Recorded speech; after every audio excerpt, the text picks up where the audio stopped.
প্রায় 1 কোটির বেশি মানুষ যারা লক্ষ্মী ভাণ্ডার পেতেন, অন্নপূর্ণার ভাণ্ডারের নাম করে প্রায় 60%কে মানে সেখান থেকে বঞ্চিত করা হলো। যে এটা গরিব মানুষের সরকার নয়, এটা বড় লোকের সরকার।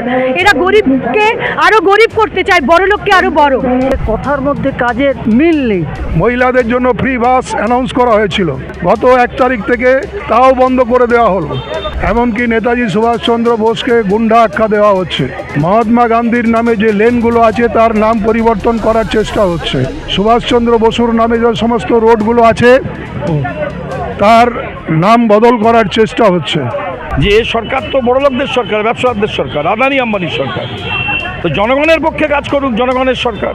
পশ্চিমবাংলার বুকে পরিবর্তনের পরে যেটা আমরা ভেবেছিলাম যে চুরি শিক্ষাক্ষেত্রে হয়েছে নিয়োগের জন্য, সেইগুলোর হয়তো যে মানুষগুলো বিচার পাবে, ন্যায় বিচার পাবে, কিন্তু দেখা যাচ্ছে আজকে 100 দিন পূর্ণ হয়েছে, এখনও সেইখানে কোনো রকম তারা সুরাহা হয়নি। আমাদের দেশের স্বাধীনতা সংগ্রামীদের বিভিন্নভাবে অপমান করা হচ্ছে। নতুন 100 দিনে এলেও কিন্তু এখনো পর্যন্ত তারা যে বলেছিল যে আমরা সবাইকে অন্নপূর্ণা ভাণ্ডার দেব, কিন্তু এখন বাছাই করছে এবং মানুষের মধ্যে ক্ষোভ তৈরি হচ্ছে। সারা দেশে সংবিধানের ওপরে হামলা হচ্ছে।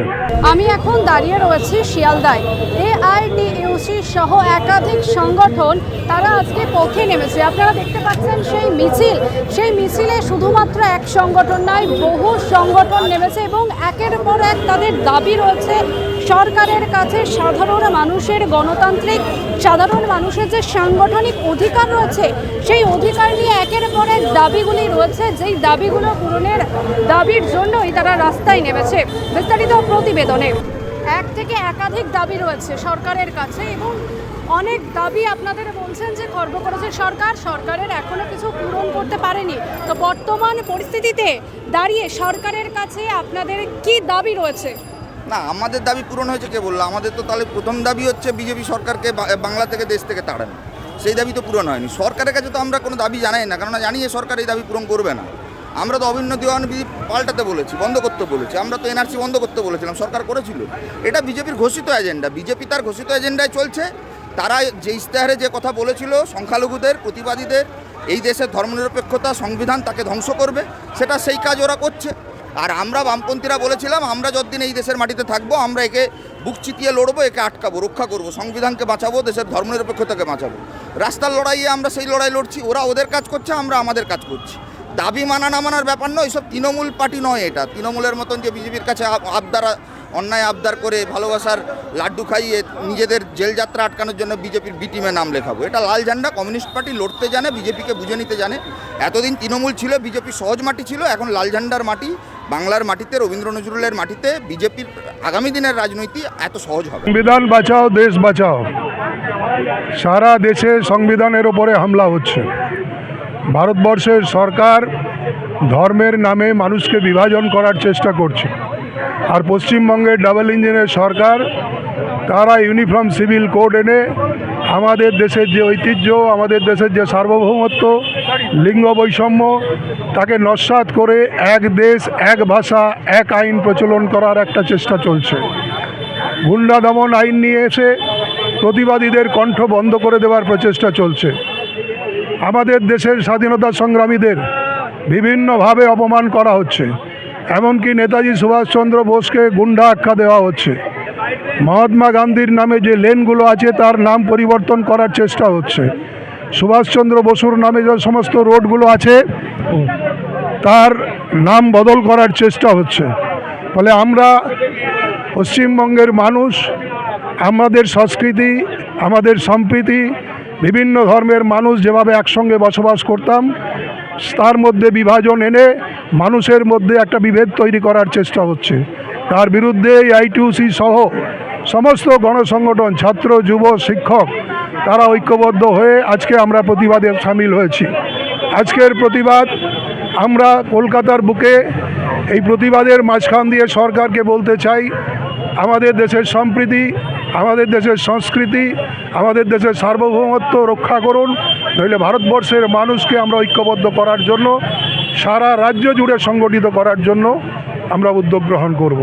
ফলে আমরা আজকে গুন্ডা দমন আইন, ইউসিসি বিল বাতিল এবং পশ্চিমবঙ্গে শান্তি শৃঙ্খলা বজায় রাখা, হামলার পশ্চিমবঙ্গ নয়, সম্প্রীতির পশ্চিমবঙ্গ হোক, উন্নয়নের পশ্চিমবঙ্গ হোক। পশ্চিমবঙ্গের সরকার ভালো কাজ করলে যেমন তাকে ধন্যবাদ জানাবো, খারাপ কাজ করলে তার সমালোচনা করব। আমরা আগামী দিনে মানুষের বিরুদ্ধে যেসব পদক্ষেপ সরকার গ্রহণ করবেন তাকে সংগঠিত করে রাস্তায় নামব। দেখুন, খর্ব করা তো প্রত্যেকটা প্রতিশ্রুতিতেই করা হচ্ছে। আজকে যা যা কথাগুলো বলেছে একটাও তো তিনি প্রতিশ্রুতি রাখছেন না। তিনি প্রথমে সরকারে এসেছিল এই বলেই যে তোমরা আমাকে সমর্থন করো, গ্যাসের দাম 450 টাকায় ফিরিয়ে আনবো, হয়নি। 200 ইউনিট ফ্রি দেবে বলেছে, হয়নি। ছাত্ররা তাদের সুযোগ পাচ্ছে না। যারা রাস্তায় বসে আছে, শিক্ষকরা তাদের চাকরি তারা ফিরে পাবে, বা তাদের হয়ে তিনি কাজ করবেন, লড়াই করবেন, বা তাদেরকে তারা যে প্রতিশ্রুতি দিয়েছিলেন সেটা রাখতে পারেননি। বলেছিল যে মহিলারা ধর্ষণ কথাটা ডিকশনারি থেকে তুলে দিতে না পেরে 3 মাসে 50-এর ওপর মহিলা ধর্ষিত এবং খুন করা হয়েছে। আজকে তিনি একের পর এক বিরোধীদের মুখ বন্ধ করার জন্য গুন্ডা দমন আইন সামনে রাখাচ্ছে, ভয় দেখানোর জন্য। আজকে ডিলিমিটেশনের নাম করে আজকে কেন্দ্রের সরকার 33% আইন যেটা লোকসভায় পাশ হয়ে গেছে সেটাকে কার্যকর করছে না। সেটাকেও আজকের রাজ্যের সরকার সেটাকে সমর্থন করছে। মহিলারা তাদের ন্যায্য অধিকার পাচ্ছে না। হকাররা আজকে তাদের পুনর্বাসন না দিয়ে তাদেরকে বলছে চলে যাও। আমরা মনে করছি যে এটা গরিব মানুষের সরকার নয়, এটা বড় লোকের সরকার।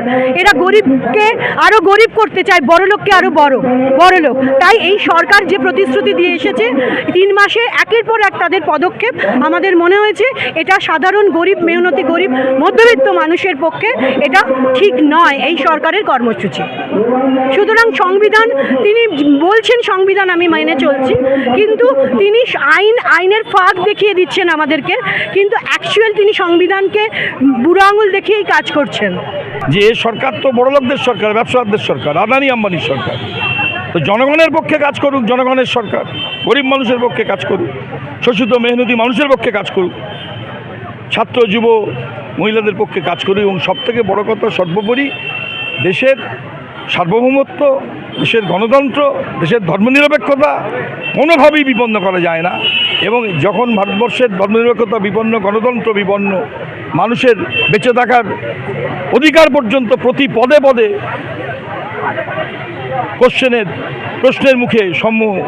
প্রশ্নের মুখে এসে দাঁড়িয়েছে, সেই কারণেই মানুষ রাস্তায় নামছে। এবং একা শ্যামাপ্রসাদ বাংলা ভাগ করে দিয়েছেন এমনটা তো নয়।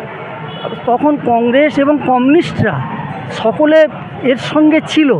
হ্যাঁ, শ্যামাপ্রসাদের উদ্যোগও ছিল, কিন্তু তিনি সব করেছেন, তাকে যেভাবে তুলে ধরা হচ্ছে এটা সঠিক নয়। এবং বিশেষত সিলেবাস চেঞ্জের প্রশ্ন আসছে, ঠিকমতো করে যে কেন্দ্রের যে নতুন শিক্ষানীতি, সেই শিক্ষানীতি অনুযায়ী যদি সিলেবাস চেঞ্জ করে আমাদের রাজ্যের সাধারণ মানুষের কী অবস্থা হবে। সমস্ত দাবিগুলো নিয়ে, এই সমস্ত জনবিরোধী দাবিগুলোর জন্য আমরা আজকে এই